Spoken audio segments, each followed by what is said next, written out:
And I had to have heart to hearts with myself. It's like, do I actually like filmmaking and acting? Do I like and writing? Do I like this stuff? Is it fun? Like, why do I do it? I'm like, actually started writing stories because I wanted to write a story.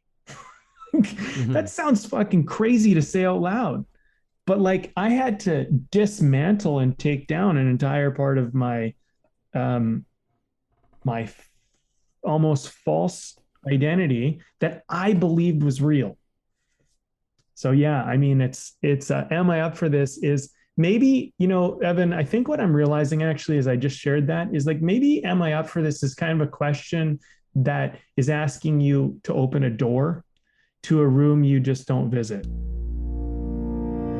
This is Way of the Artist with Brandon Colby Cook and Evan Schulte, identifying your blocks and demystifying your struggles so that you can claim your own path and make your life a work of art.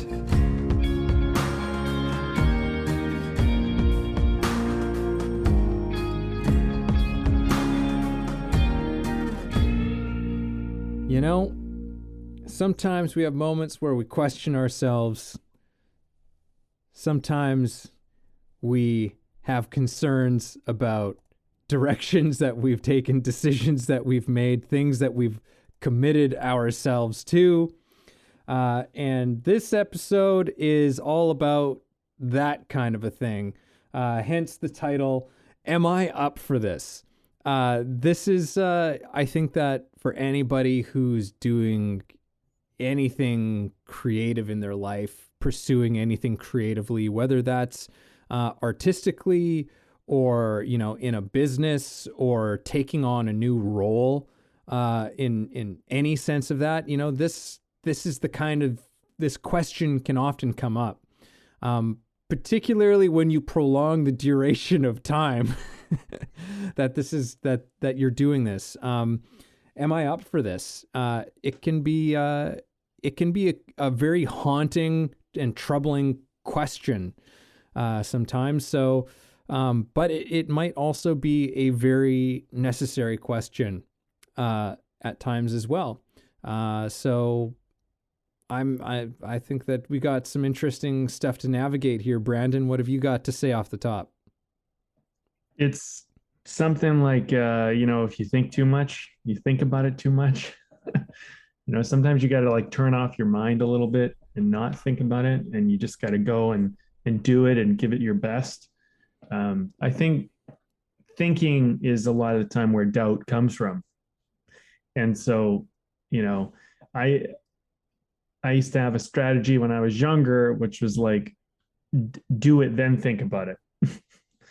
Because and sometimes you end up putting your foot in your mouth, and sometimes you end up making a mistake doing that, but I found the results were generally better. um, and I guess it's a case by case basis, but you there's certain things where you just gotta, I think the short answer is okay, well just do it, like just do it and see what happens and do your best. But in some cases that's not always like applicable. It's not always like the way you can do it, because it does require you think it out and plan it out and be strategic. And I think those times are really where this conversation is kind of really at its like most like poignant, is like, okay, I have to come up with a strategy and a plan, and I can't just go willy-nilly about this. I gotta like, you know, I gotta kind of figure it out before I do it. I have to strategize and organize and put a few things in line before I make this bigger move or do this bigger thing or take this thing on. Um, and then you can get kind of caught in that whole realm of like planning, and you're over planning and everything's prep. And like, at what point are you prepared enough? At what point have you planned enough? You know, Mm-hmm. but the point I think that we're trying to make is like, am I up for this? It's a battle that we all face a little bit in certain ways, sometimes more than others. And let's talk about it. Yeah. Yeah. Yeah, because the demands sometimes, like, because whenever you put yourself towards anything, whenever you make the moment that you decide to do something, to pursue something, there are things that come with it. there are challenges and, challenges and rewards. There's both those things that come with it. And this question is almost like it's a part of that. It's a piece of that. It's maybe kind of like the opposite side of that thing. It's like, okay, so there's all of these things that come with it. Am I up for it? Am I up for all of those things that it comes with? And and it's for me, it's like a question of faith to a certain extent. Like when you're asking yourself that question, especially when it's coming from like your guts and from such a deep part of you, it really is a question in faith. Or even a crisis in faith. At least that's the way that I see it. And I think that those moments are actually quite useful. I think that they can be quite helpful to us personally, as well as with whatever it is that we're doing. It's just that it's not always comfortable.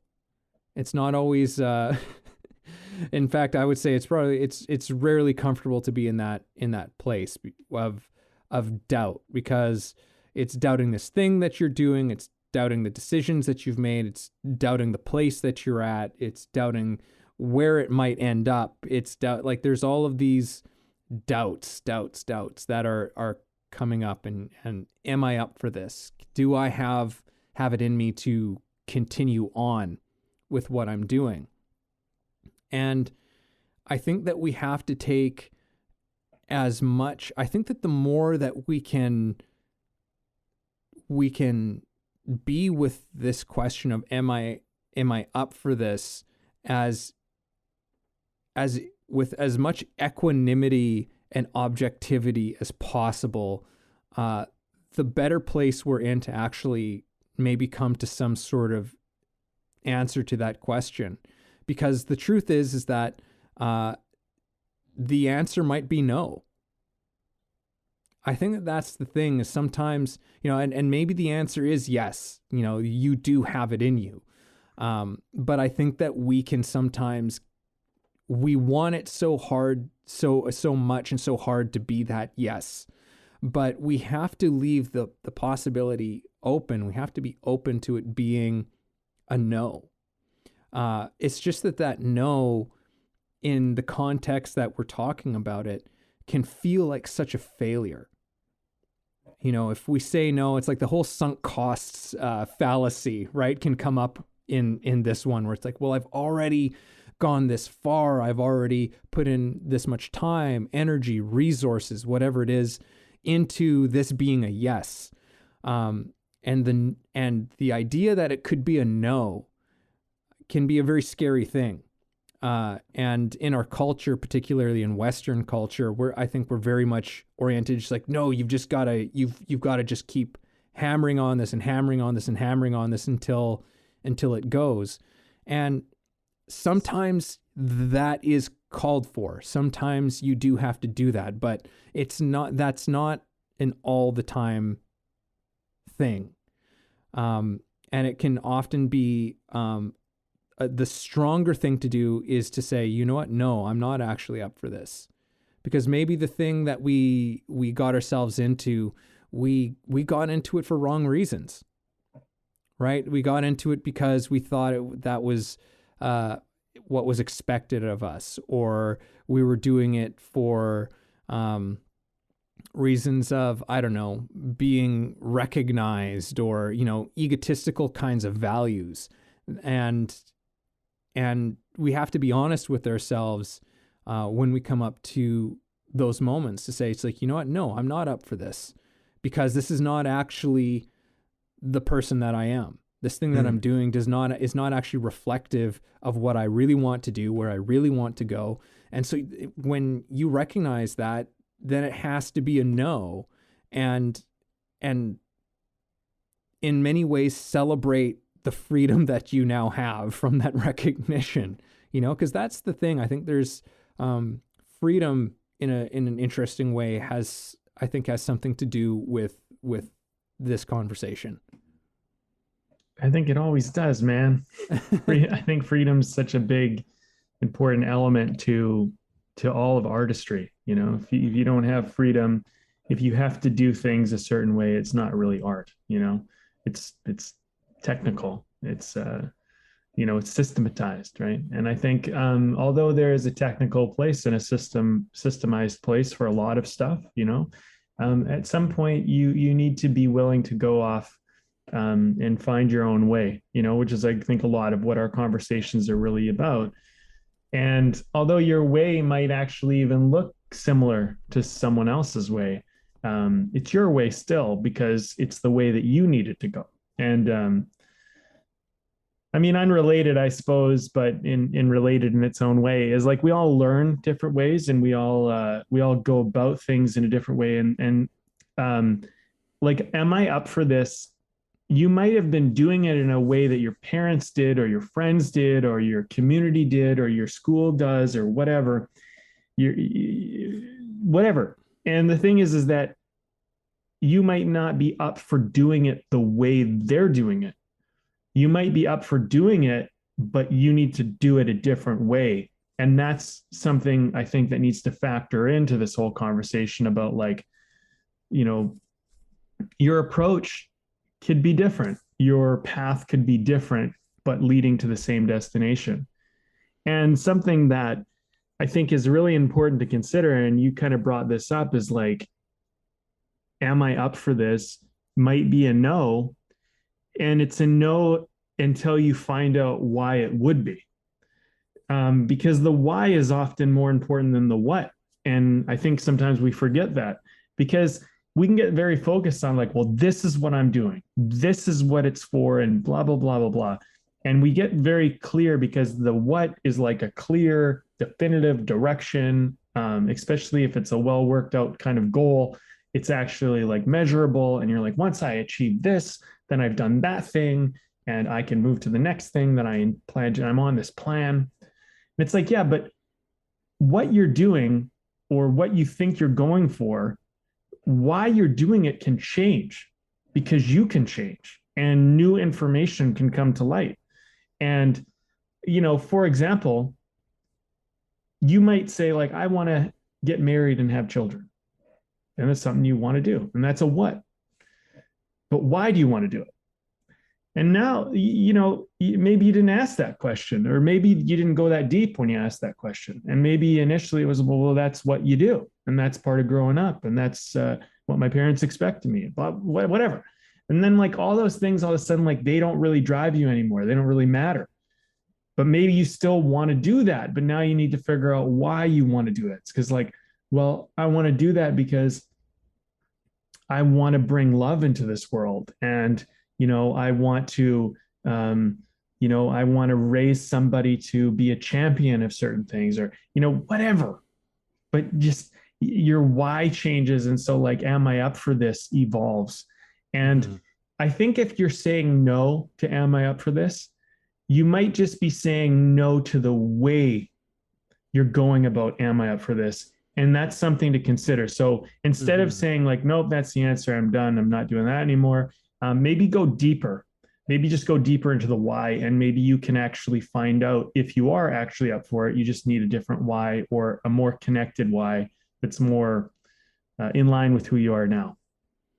Yeah, and that's a really terrific point that you're bringing up, because I think that lots of people go through that exact thing, and that's what a sort of a crisis of faith can do. That it can be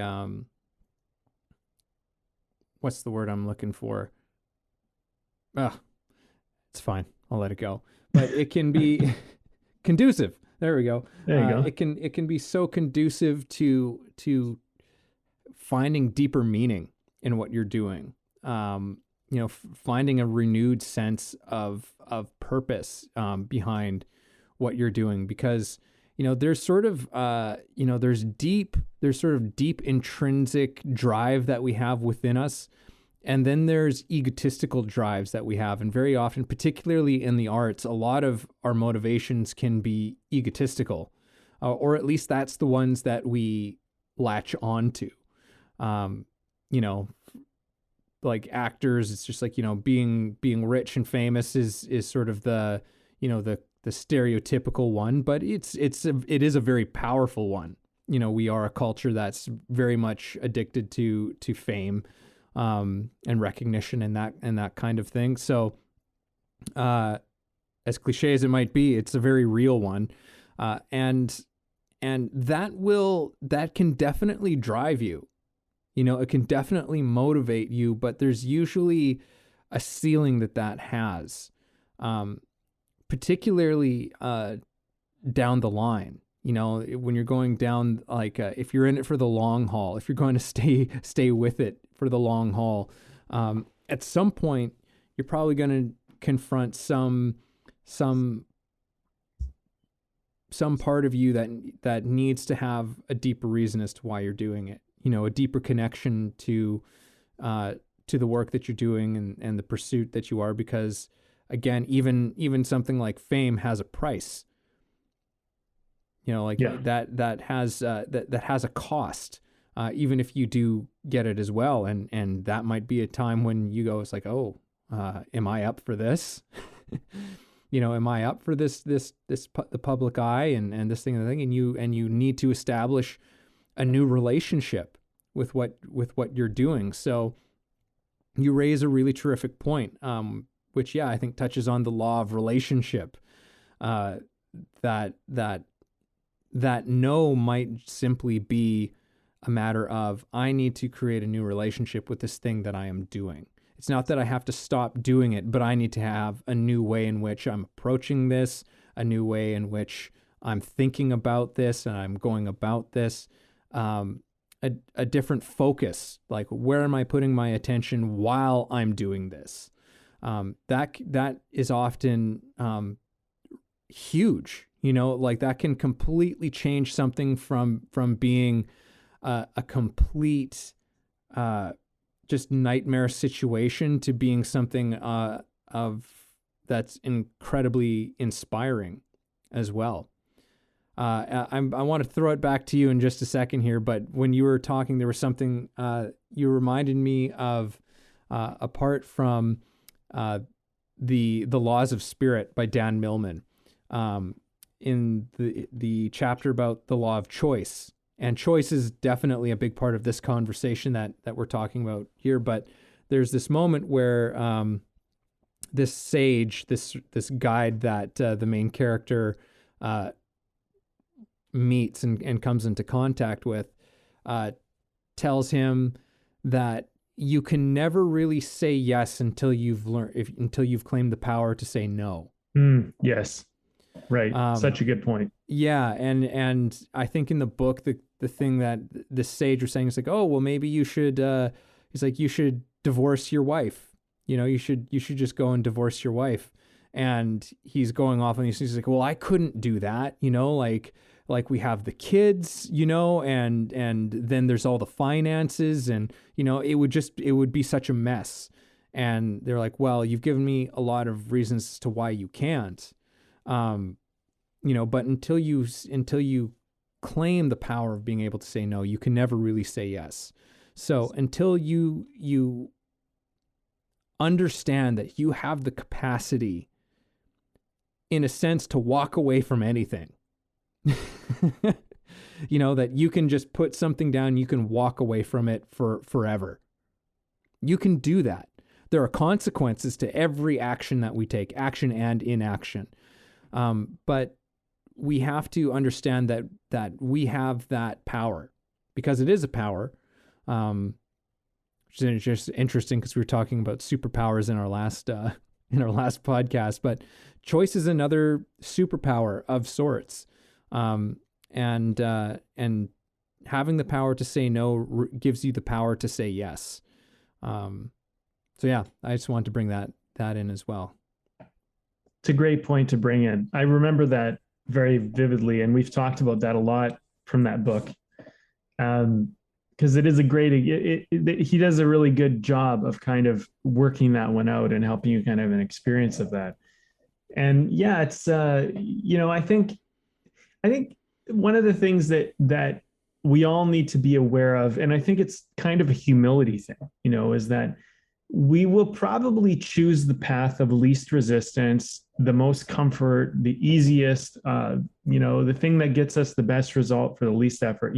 Generally, like without any type of connection or purpose or anything in place, that's probably the way we'll go. And if you're aware of this, then you can understand that what you want is you want comfort and easy. And you generally, you're like water, you're gonna take the path that's the easiest way to go. But we admire people who make a path that seems hard for us look like the path of natural water, like of natural river flow, where they do the thing that's hard for us, but for them it looks easy. And that's inspiring and admirable. And it's something that a lot of us, I think, actually want. So what's going to get us to put aside our need for making life easy or comfortable or without like pain or resistance? And I really do think like there's a big tie to this whole conversation with like purpose and your why. Like, why do you do what you do, and having a connection to that. And there's no real easy answer to this one. It's not like there's not like a copy and paste answer. And I think sometimes people look for that when it comes to this stuff. It's actually a very like deep rooted thing. And you need to have what my soccer coaches used to call, when we'd go to like big games, they'd be like, you guys got to go and have a heart to heart with yourself. And man, those heart to hearts are brutal sometimes. Sometimes they are really brutal because you got to go in and you got to like really look at like, why does this matter to me?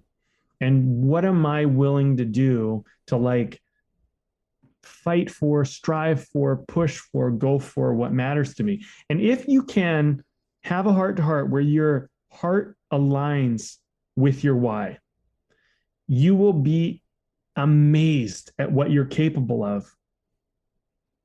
And when you get connected enough, the thing that seemed hard actually becomes the easy choice. And the thing that was hard actually becomes, or the easy becomes the hard choice. Sitting on the couch watching TV, doing these things that maybe you feel like are throwing your dream away, stuff like that, that actually becomes hard to do when you get connected enough. Now, what's the easy answer? What's some direction? I mean, there's no easy answer, but I mean, like something I do is I go for a walk every morning. This is my routine now. And I've been having a lot of hearts to hearts myself recently because I've been making some big changes, and I'm evolving as a person, and they've been required of me. So I go for a walk. I walk down by the water, and rain or shine, and I'll have a coffee and I'll either do some writing or some thinking. I'll stare out at the water. I'm just like, I'll be on my own, and it's like a meditation. And when a doubt comes out, I will talk with it, and I will speak with it, and I will wrestle with it. And I'll say like, okay, what's coming? And I'll get deeper, and then I'll work it out. And it doesn't always happen like in a short period of time. This could take like weeks of wrestling with the battle, that I'm working out, right? And so when you're having a heart to heart with yourself, am I up for this? Can I do this? Those types of questions and various things like that. What I learned, particularly at this stage in my life, is that if you keep showing up to have a bout with it, you will ultimately win. You will ultimately come up with the right answer for you. And you will find out if it really matters to you or if it doesn't. And, I look at it this way. If I lose 13 out of 14 days, and I can't come up with an answer, and I can't figure it out, and I'm struggling with something else, and there's another layer of struggle, another layer of struggle. If I just keep showing up, eventually I'm going to work it out. And I think there's a tenacity that you kind of need to create. And like, I know I'm talking a lot here, but I want to just kind of hammer this point home with one last thing. This morning, I got up, I went through my routine of having a shower, getting cleaned up, getting my act together. And then I'm about to go for my walk. And I knew it was kind of raining, but I didn't know how bad. And I walked down, I already committed. I kind of wore a coat, for the rain, and it was pouring. It was like, I don't want to do this. And I had this thought, okay, maybe I'll just walk down the street and back. And maybe I won't even go. Maybe I'll just turn back and go back in. Maybe it's too rainy today. And I was like, you know what? This time that you're going to have with yourself is really important. And you know what? Maybe because it's raining, maybe there'll actually be less people out there. And I try to turn it into a positive. And it's an uncomfortable thing to walk out in the rain and like pouring rain, like without an umbrella or anything, and just be like, and yeah, people can say, well, you could turn back, grab an umbrella. Well, like there's a certain kind of mentality that I'm building for myself where I go to do the thing that actually is an act of love for myself. And that was a heart to heart I had with myself. So walking in the rain today was a heart to heart battle that I already had. And now I'm in the rain walking. I've already had that heart to heart battle. Now I'm doing my next heart to heart battle, which is about something else, but I made it work, right? And so the uncomfortable thing actually becomes the fulfilling thing, is my point. Mm-hmm. Am I up for this? Am I up for walking in the rain? Well, if you've worked out the heart to heart with that, that might be a stepping stone that's required to get to your next thing. So you don't have to take it all on. Like if you say, like, I'm talking ages here, sorry, but like if say your big goal is, I want to be a rock star, I want to be a movie star, I want to be this big deal. Well, you don't have to do that all today. What you have to do today is one thing, but it might be a heart to heart to do that one thing. And that one thing will lead to your next thing, but you had to beat that first heart to heart before you could get to your next thing. And pretty soon, if you keep putting those together, you're going to find out. You're going to find out, like, okay, like how much further do I want to take this? And this is just life. There's no real end to this if you're pursuing your dreams and your goals and your aspirations. This is the approach, right? I think that's what we're talking about. Mm-hmm. Absolutely. Yeah. On a side note, I've been waiting on my a brand new raincoat coming in for me, because for the very reason I'm like, I want to go out in the rain. And for folks at home, we live in the Pacific Northwest, so wintertime, it's we get a bit of rain. We get a bit of rain around here, so you just got to get used to it. But anyhow, getting back to what the important matters in what you're saying, what you're saying really reminds me of and makes me think of, which is so essential for sort of the artist philosophy of life, is having a connection to yourself. How essential being connected to yourself is. What do you really think? What do you really feel? It's surprising, because in many ways this is what I help people with in my classes, is to, like, how do we really just get connected to our actual point of view, what we're thinking and really thinking and really feeling, not as an ideal, but actually. It's surprising at how far away we can get from that. So yeah, I think that I suppose this will be my little soapbox moment, perhaps, but a lot of what you're saying is just making me go, put your fucking phones down. Like the thing is, because we have so many distractions.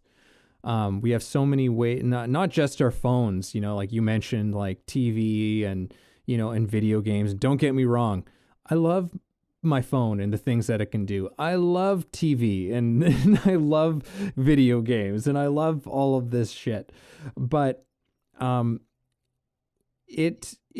we can end up just going through most of our days moving from one distraction to the next, to the next, to the next, to the next. And having a kind of practice that I would encourage people, to try and have something every single day, But if not every day, like every week, like have some time where you're not distracting yourself with something, to do something as simple as go for a walk by yourself and leave the phone at home. It's surprising at how powerful such a simple thing can how powerful an effect such a simple thing can have in your life. I know that for myself, when I go for walks, I often try and make sure I leave my phone, because I notice a difference between, even if I am still just going up for a walk on my own down, through the park, through the forest, through, down by the ocean or something like that. There is for me, a noticeable difference in sort of where my mind is and my mental state when it's just on me versus when it's not on my person at all.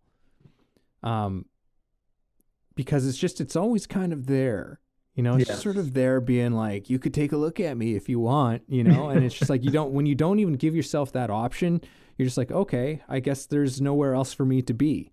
I don't have any option for me to be anywhere else other than just to be with myself and my thoughts and my feelings. And certainly we can disappear into daydreams and fantasies and things like that. But, there, at least in some ways, we're in contact with ourselves a bit more than, having some stimulation that's being fed to us from outside of us. So having that ritual, having some sort of thing that you do in your life mindfully, where you really get to be with yourself, that is so important, because when you're asking that question of, am I up for this? When you can feel that question in rattling around in your head, rattling around in your whole, entire being, that is a question that means you have to listen. You have to really be paying attention to what's going on in your life. More closely than maybe we normally are. So having ways in which we're creating that space for ourselves to actually listen to ourselves and hear ourselves while that question is going on. Just as a piece of almost pure practical advice, as practice advice, like it's so important, to have practices in our lives. And sometimes I find that's almost a nicer word than, discipline, right? And stuff like that. It's like, what are the practices that you have in your life? What are you practicing? And because it's all working towards something that we want to do, or the person that we want to be, that kind of thing. But having practices, is essential for an artist. Artists have different practices, but we're all artists on some level as human beings, all artists and creatives. So what are the practices you need to build? And for me, having ways in which we are unplugging ourselves from distraction and outside stimulation is a really important one to consider taking on. When I had my big awakening, if you want to call it that, because I share this story many times, but my big awakening was like ultimately being at what should be the happiest point in my life was actually the saddest point in my life, because I had this awareness that I had built essentially a fake or false sense of like fulfillment. And it was, it was all the things I thought I wanted when I was younger, which was like popularity, recognition, friendships, money, just success, whatever. Like, it's just like all like, and I think you can take that further and further and further, and some people do it. I don't think that really matters. I think you just take it to the level that you need to take it to. And when I had this awakening, I realized, wow, like I'm actually really sad. And, you know, I've had lots of time to like work this out and think about, well, what was going on? And it's like, well, there was probably a kid who was sad. And that kid thought, hey, you know what? If I get money and I get some recognition and I get lots of people who like me and want to be around me and I get all these things that the world says, you know, then that'll make this sadness go away. That'll make this ultimately this feeling like that I'm not loved or that I'm not lovable. It'll resolve it because that will be a solution, right? And I think a lot of the time we build our lives around solving a pain that we think these things will resolve. And what we don't realize is that when you actually make the solution work, or whatever, you know, the promise, right? When you get to the what the promise and the solution is supposed to do and it doesn't work, now you're faced with, well, I put a lot of time and effort into this. And this feeling is still here. And actually now I've normalized this fame and this recognition or whatever you have. And now this doesn't solve that problem. So what do I need next? You can either go like, well, what do I need next to solve it? And you keep going down that road, or you can have a confrontation. And I call it an enlightenment because when I realized that I was sad and that I felt depressed and stuff, what happened for me after that was I started to realize that lots of people were depressed and sad. And I could suddenly, as though I had put on X-ray vision, I could see through people's facades. And a lot of people, when they work with me, they'll actually say, wow, like, you know, like how do you know that? And I'm like, because you're fucking me. Like I'm you. Like that, you're like, I get it. Like I get what's going on.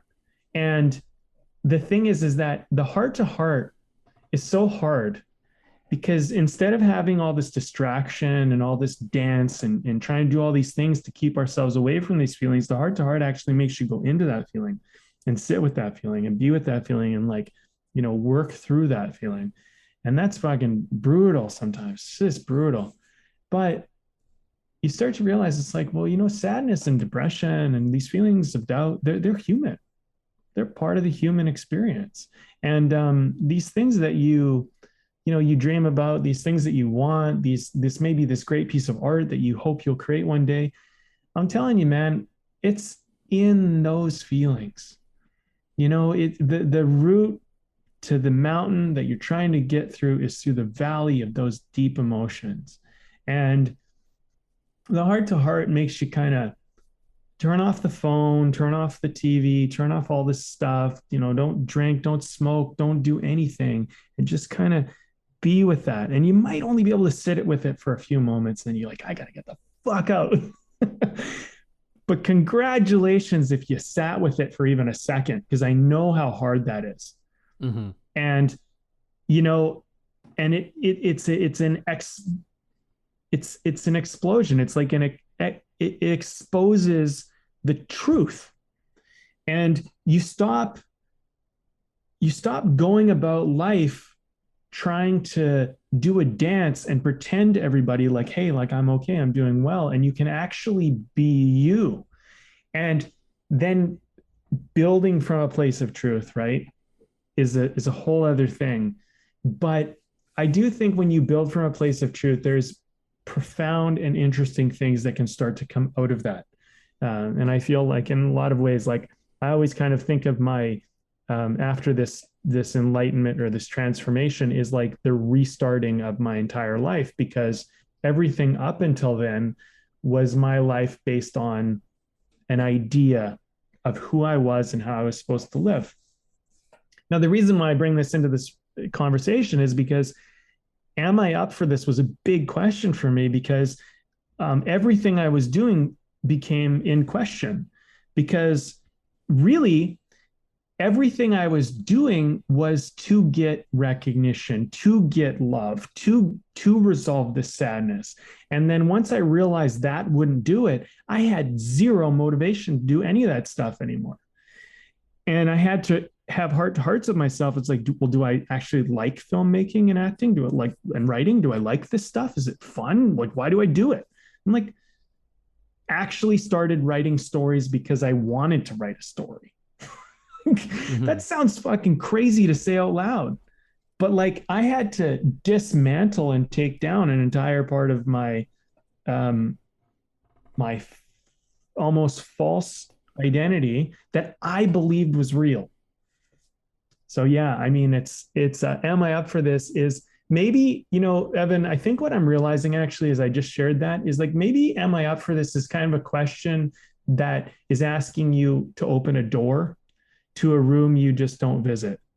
It's asking you to enter a space that you don't usually give, you don't actually look at. And maybe when you're having that question, like, am I up for this? It's a good time to go, like, I don't know, maybe not, but let's look into it and let's find out what's inside this. Because if you're having doubt, like, it's probably an opportunity. Actually, it's actually a gift. And I know it doesn't feel that way. Well, I know that, but I think it's actually a gift. Hey, it's Evan with a quick public service announcement. If you're enjoying the conversation you're hearing and finding it helpful, then please help us and take a second to subscribe to the podcast. And we can all be people helping other people, and that's awesome. Now back to the show. Absolutely. And there was something that you touched on that I want to get into in just a second here. But these are, it's a question that really, just like most of our lives, the big questions are ones that, no one else can answer for us. They're things that we have to find the answer for ourselves. With that said, you had mentioned, talking to, some of your clients and students and stuff like that, and having that connection of, hey, I've been there. I understand. And so one side of this as well is when you are in that place, if you have someone to reach out to, absolutely reach out to people. Like it's to have someone that you can bounce those things off of, because sometimes it's one of those things where if you just let things rattle around too much inside of your own head, you can sometimes, you stop seeing the forest for the trees, and getting it out, right? And if you have a good, a friend, a partner, someone who you can reach out to and just say, I don't know if I'm up for this, and just let someone in on it, like you open up, kind of a creative process, because really it is a creative process in this whole question. Am I up for this? It's a destructive and creative type of thing that's usually happening. They're going hand in hand. There's something that needs to be torn down so that something else can be built up. I think that that's almost implied with it. It's almost ingrained within the question. Am I up for this? Am I even up for this? It's built in. It's built in that something needs to go. Something needs to be torn down, right? But there's the opportunity of building something new. And sometimes we don't always get a sense of that until we've really aired it out, until someone has heard us air it out, so that it's no longer, just a scary little voice that's roaming and lurking around inside of our heads. I don't know. I think that's it's just worth pointing out that it's because I feel like we've been talking a lot about, you've got to go and you've got to sit with this. And it's like, yes, absolutely. you have, like, things ultimately come down to you. But that doesn't mean that you are alone in it. And it doesn't mean that you have to deal with it completely on your own. Very valid point. Very, very valid point. And, we kind of talked about this, and I think I mentioned it in the last podcast about how, like, the number two most important thing in your life is your experience, but the number one most important thing is your connection. And sharing your heart to hearts with a trusted confidant or a person or a best friend. These things are things that bond friendships and relationships in a profound way, to be open and vulnerable and share with people. And by the way, something I've learned from, like, my business coaches who, um, some of them are so super successful, like, just like so much money, is like no idea. Like, it's just like mind boggling. You just think, wow, like, what would it be like? But then the way that they're open about their struggles and their humility and some of the stuff they've shared with me, I was like, oh, can't believe you fucking told me that. Like, I'd be embarrassed to say that, but I was like, no, you know what? That's why you're where you're at, and that's why I'm where I'm at. Because to some degree, I am still ashamed of certain parts of myself where you're not. And your lack of shame has actually freed you to do what you're doing. And I understand why you're sharing that with me. But my initial thing was like, wow, like,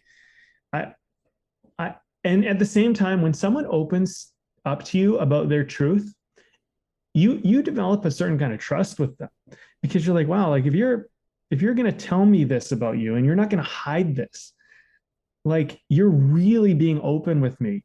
I mean, I'm not going to say that I trust anybody 100%, like, just, there's never an ounce of like, hey, maybe you're up to something.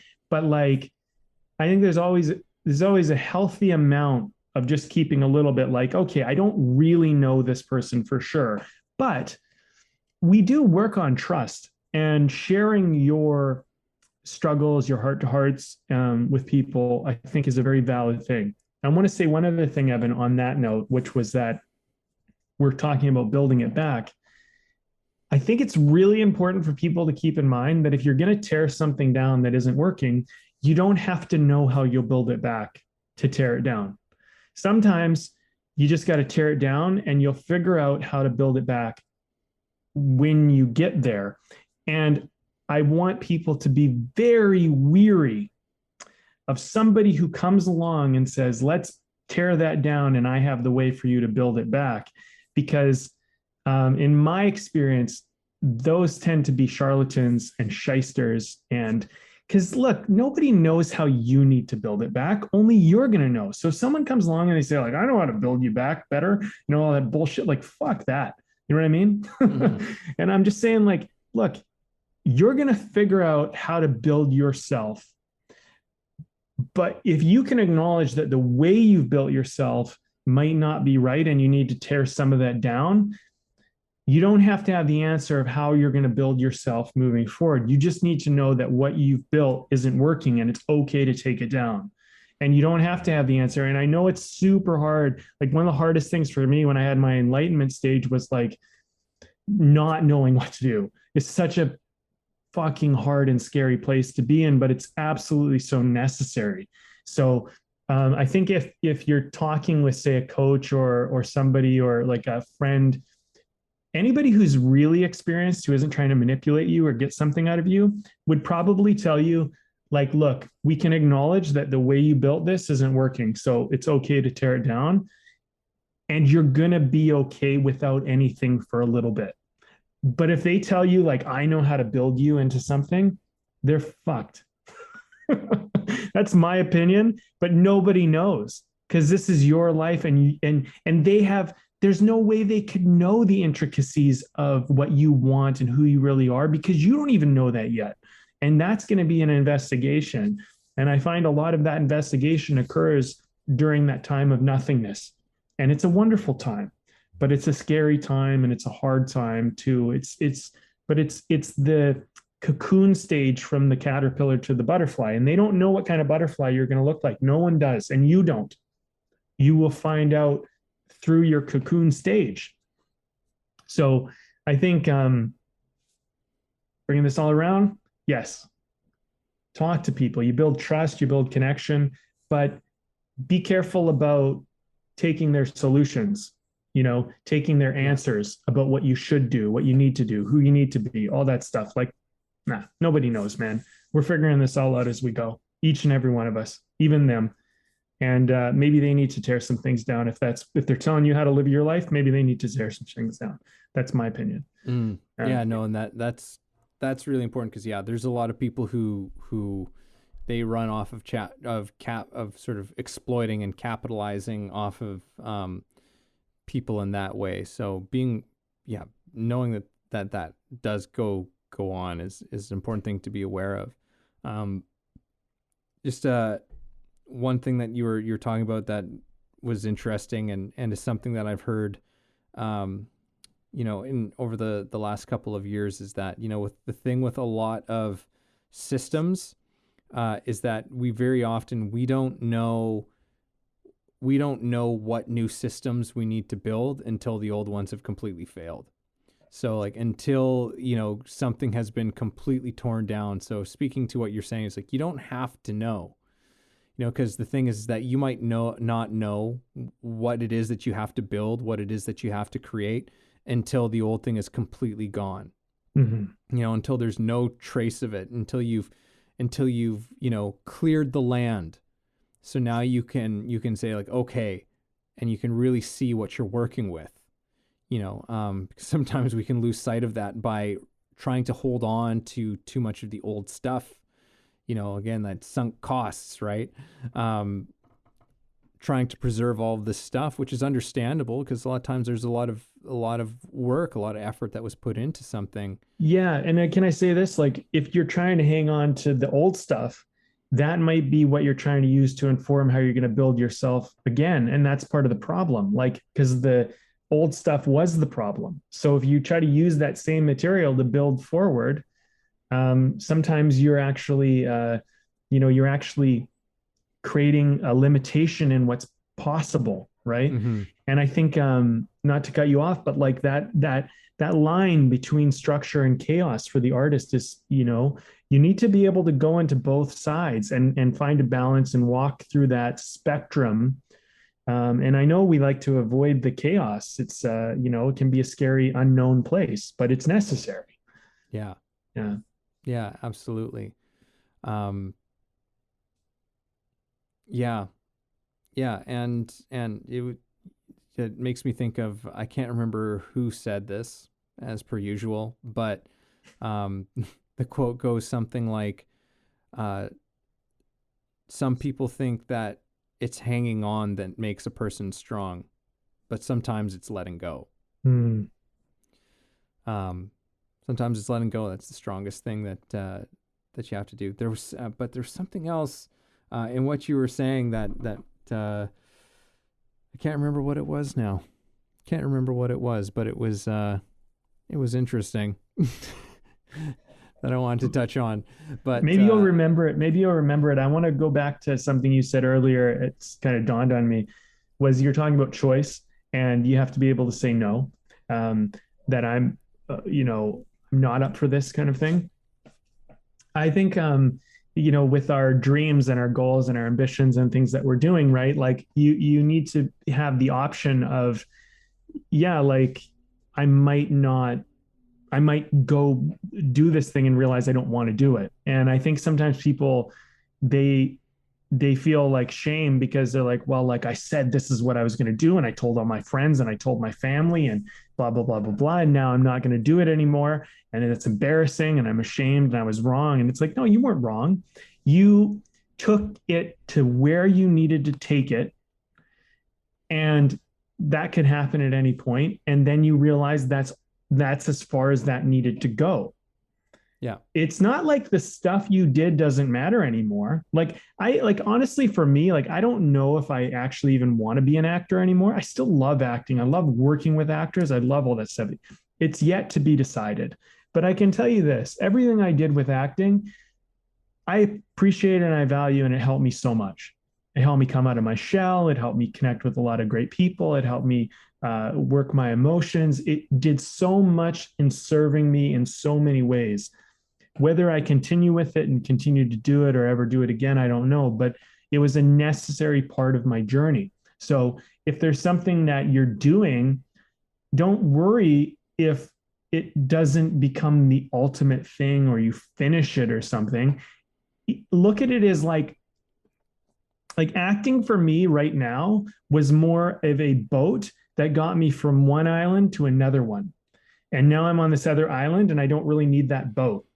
And I might grab that boat again, but it might just be taking me to another island. You know what I mean? But like the boat is great. Yeah. But it doesn't just, I don't have to live on the boat because I used it and it was great. You know what I mean? Like, so I'm kind of trying to make an analogy, you know, like, I mean, like these things that we're doing, you know, they might be just getting you from one place to the next, and that's okay. And you don't have to like, just because you told people you really wanted to do it and it's all you ever wanted to do, doesn't mean that you have to like marry it and like be stuck with it just because you're embarrassed to say that you changed your mind. Because you can. You know, that's absolutely. And you brought back up what was the other thing I want to touch on, which I think is really important. Very often, again, in when we're asking the question, am I up for this? Shame. You know, you brought that up a few times. Like, there's so much shame that can get tied up with that. And it's just like, well, what if you could just for a second just drop any sense of shame around it? There's nothing right or wrong about the position that you're in. There's no judgments about it. Letting go of that stuff so that you can actually find clarity, actually understand what it is that you're facing with this question. Is it something that you just need to change your relationship to? Is it something that's actually just there to strengthen you and embolden you? Say, yeah, you know what, I am up for this.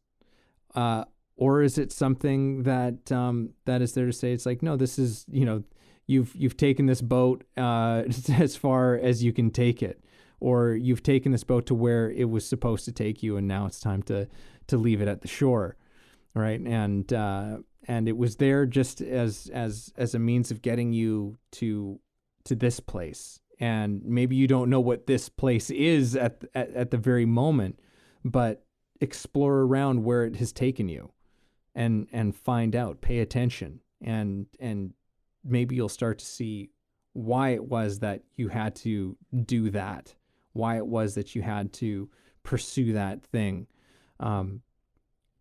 Because had you not, you wouldn't find the thing that is more you, you know, that thing that you're supposed to be doing that is more in lines and a reflection of what you have to give.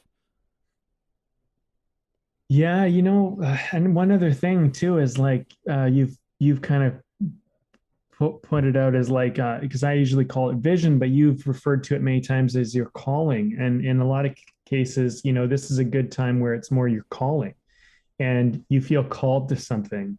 And you know that you can let that lead you. Because when I think of vision, I think of like a certain amount of just for me, and I mean other people can interpret it differently, but like I see vision as something that's like, I know what I want, I have this idea in my mind and I'm trying to create it, and like I'm trying to bring that to life and make that happen. You know what I mean? Whereas a calling to me is more, it's the same thing, but it's more like it's out there and I need to go kind of gather it, you know, or find it or collect it, you know. And you know, I think sometimes they're essentially the same thing. They're like purpose, right? They're purpose and drive and like, you know, fundamental things. But like when you're a kid, you know, I remember when I was a kid, if you would ask me when I was a little kid, like, well, what do you want to do when you're older? I probably would have told you like a police officer or a fireman, like, because that's what I didn't really know what existed. I didn't know what was possible. I just saw like police officers on TV, and I thought that was cool. And the fireman idea sounded kind of interesting, but my idea of what was possible for me to do and put my attention and care towards was very limited.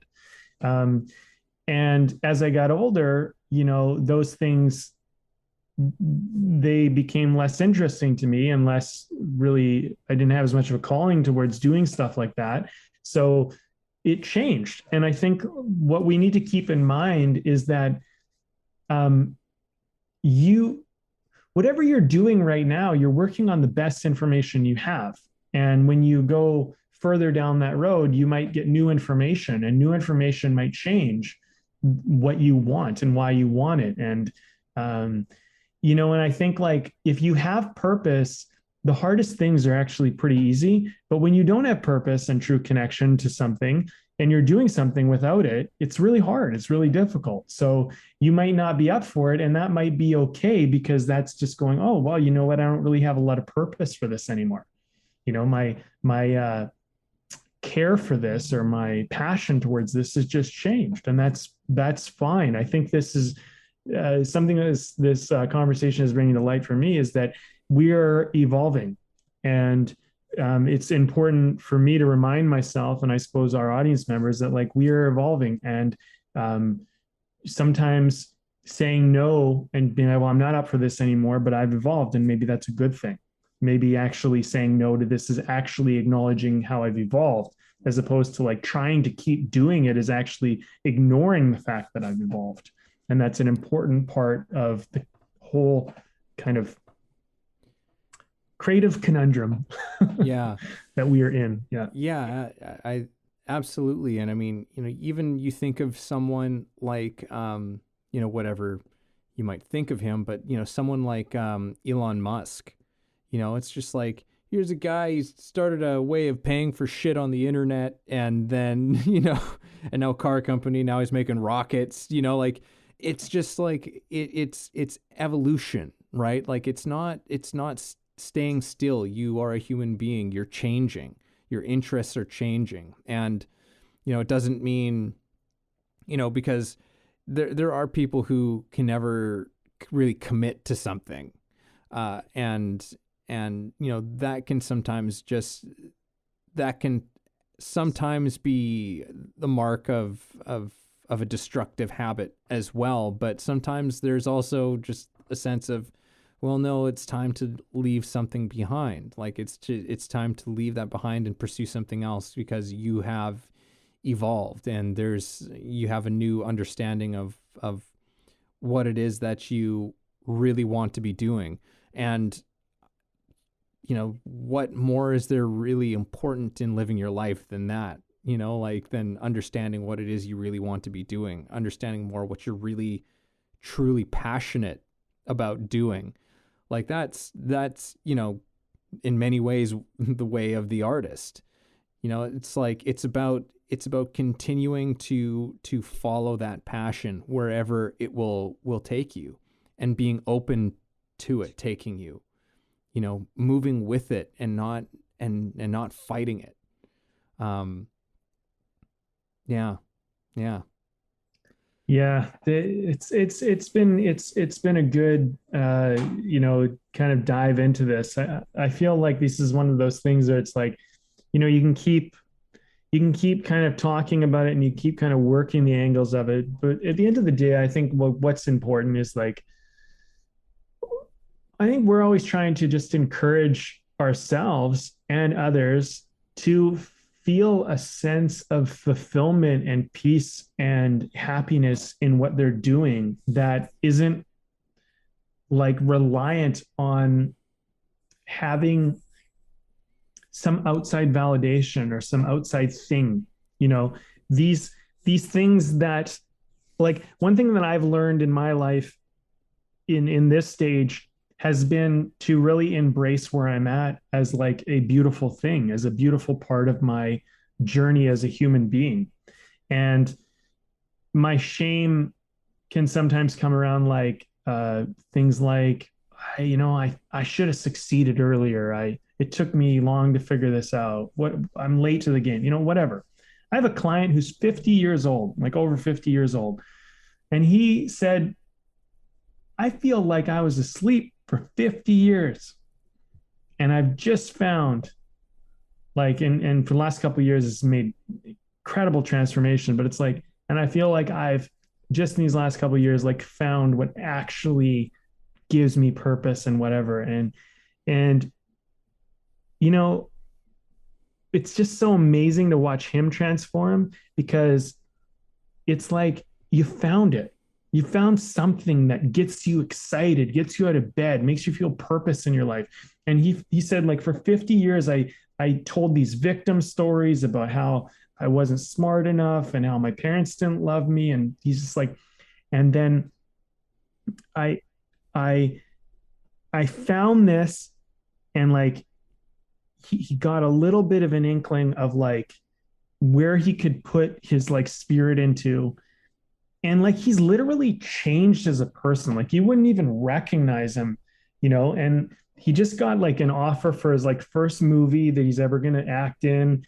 And it's like, you know what's amazing is like that doesn't even matter to him, because when we first started working together, it was just like, I just want to get a role, just like, I hope I could do it, and now it's just like, I'm doing the thing. Like I'm like, whatever. He's like, and he said the other day, he's like, we did a character, like they're working this character in the story, which is like, he said he would have like, normally he would have judged or he wouldn't have been able to do it. And like, he's like, I'm investigating that. And that's such a fascinating thing. And it's like, you just hear him talk about his life. And it reminds me, it's like, you know what? As long as you find some sense of self connection, some sense of like thing that's like makes you feel like you got some kind of, I don't know, like sense of purpose or life in you, like that is the win. And that thing is a moving target to some degree. So I feel like the artist, like the way of the artist is about sometimes moving with that, because you go, oh, like I'm going to climb this mountain. That's my goal. I'm here and I'm going to go do this. Like when he started working with me, he's like, I'm going to get these roles like that's what he wanted. And in a way he did, but that's actually not what mattered, which is the second thing that I find so fascinating is like, he actually got what he set out to do, but he doesn't care about it the same way he did when he started, because he evolved and it became more about the love of the craft as opposed to the achievement that the craft could get him. Because, he felt like, he felt like he was like a loser. He felt like he was not loved by his parents. He felt like he was a victim, and he felt like getting a role would validate that and like right that wrong. And like he worked through that without ever getting that role. And now he got the role, and the role isn't because he's trying to resolve that problem. He actually already resolved that before he ever got the role, which you could argue is why he got the role. So, am I up for this? I think is an interesting question, because it's like, just understand that the way you think you're gonna do or get what you're trying to go after might not be it, and you might discover that along the way. And so your job is just to keep taking one step in front of the other, and if it keeps making sense to take that step, just take that step. And all you got to do is one step. You don't have to walk all the way. You just got to move one step forward, and sometimes you don't even have to take a step. You just have to be there. And we've talked about this before, Evan, too. You don't even have to move. You just have to be on the mountain and weather the storm and just not get off of it. Maybe that's what you got to do. Right. And that's fine too. Right. It's not always about progress. Sometimes it's about being in the journey too. Right. So yeah, I got lots to say. Yeah, we could continue on and on and on, but let's do a quick a quick discussion about our refreshments for today. Yeah, you said your beer tasted interesting. Yeah. I did as well when I started mine. So what did you get? So this, as of the day of recording this, we're recording on November the 25th. And so 1 month away from Christmas time. And I saw this one and I thought like, oh, okay, let's give it a shot. So this is from Stanley Park Brewing. It's called Park Beer. Deck the Malt's Holiday Ale. And it's got it really has a strong, like, there's a lot of flavors in it, and a lot of them I like. But it's got like this ginger molasses thing like off the top of it that I don't quite know if I'm into it. If I'm being totally honest, I don't know if I'm quite into it. But it's kind of got like a nice flavor sort of midway through the end of it. But off the top, there's just this really, this ginger molasses kind of thing that I'm not entirely sure. But I'm still kind of like, I don't know. It's interesting, but I don't know. So that's where I'm at with this one. How about you, Brandon? Well, yeah, I kind of found mine to be interesting too. It's a very flavorful beer. This is Rail Ale Nut Brown from How Sound Brewing. And they describe it as a smooth, full-bodied nut brown ale with hints of chocolate and licorice. I usually don't like chocolate beers. I'm usually like pretty against them. And I'm assuming they mean black licorice, which isn't my favorite thing either. Yeah. So these are things, but in spite of that, it's actually pretty good. The nutty kind of dark, flavorful beer is actually, it's tasty. It's like one of those beers where I'm actually enjoying it. I would probably just have one and then move on maybe, but it's a slow sipping, very flavorful, tasty little beer. And it was colder and wetter today, and I usually don't do that, but I was like, let's go dark. Yeah. And let's go full flavor, and let's just see what happens. Try something. And that's what I did. Nice. Well, so final thoughts, man. Yeah, let's wrap this one up. Am I up for this? I mean, I think it's just, I think in having a relationship with this question, not dreading this question when it comes up for us, it's an invitation. It's an invitation for us to deepen our connection and our relationship to ourselves, to have a deeper understanding of who we are and what we really want, what we're really excited, passionate, inspired about. It's an invitation to all of those things. And so engage with it, engage with the question, don't distract yourself from the question, like really, really move into it. Take it for a walk, take it for a walk or take it for a meditation or take it for a conversation with a friend over a drink or something like that, like engage with it in whatever ways are most useful to you. We've provided probably just a very small number of examples of how you can do that. But the important thing is engage with the question, because it's there as a teacher. It's there to show you something. It's there to help you get more in line with what your path actually is. So go into it courageously with as much honesty and compassion for yourself as well as you possibly can, because there's no sense in feeling guilt or shame or whatever around this thing. It is a perfectly natural, normal question to be asking that is very much a part of our evolution. Well, I would say that one of the solutions to dealing with this question when it comes up is to go deeper. Making an invitation, I do think it's an invitation. I think it's an invitation to go deeper, dig in a little bit more, like, and if that's, you want to use my term, like heart to heart, it's not even my term, but a term that I use, to go deeper, maybe that's a way. I'll remind everyone of kind of this morning, like pouring rain, walked to my front door, and I'm about to go take on the world, and do my little thing. And it's pouring rain. And, that's a moment, am I up for this? And most people probably wouldn't go walking in the rain, but I had a good why. And so I think like these things that you find hard, these things that you think like are uncomfortable, that you like on a normal day without any meaning behind it, you probably wouldn't be up for it. And that's okay.